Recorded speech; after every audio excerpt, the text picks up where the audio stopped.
ഈശോ മിശിഹായ്ക്ക് സ്തുതിയായിരിക്കട്ടെ. വിശുദ്ധ ബൈബിൾ, വിശുദ്ധ ഗ്രന്ഥം നെഞ്ചോട് ചേർത്ത് പിടിക്കുന്നത് തന്നെ, ഒന്നും പ്രാർത്ഥിക്കാൻ തോന്നാത്തപ്പോഴും നെഞ്ചോട് ചേർത്ത് പിടിക്കുന്നത് തന്നെ വലിയ അഭിഷേകമാണ് പ്രിയപ്പെട്ടവർ.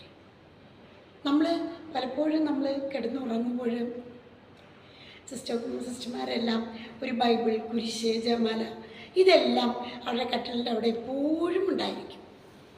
വിശുദ്ധ യോഹന്നാൻ്റെ സുവിശേഷം തന്നെയാണ് സിസ്റ്റർ ആവർത്തിച്ച് വീണ്ടും പറയാൻ ആഗ്രഹിക്കുന്നത്. ജീവൻ്റെ സുവിശേഷം, പ്രകാശത്തിൻ്റെ സുവിശേഷം. ഈ സുവിശേഷവും മറ്റ് വിശുദ്ധ മത്തായി, മർക്കോസ്, ലൂക്ക, യോഹന്നാൻ മറ്റ് 3 സുവിശേഷങ്ങളും താരതമ്യപ്പെടുത്തുമ്പോൾ കിട്ടുന്ന ചില ചിന്തകളാണ് ഇന്ന് സിസ്റ്റർ നിങ്ങൾക്ക് സ്വർഗീയ ജ്ഞാനമായിട്ട് പറഞ്ഞു തരാൻ ആഗ്രഹിക്കുന്നത്.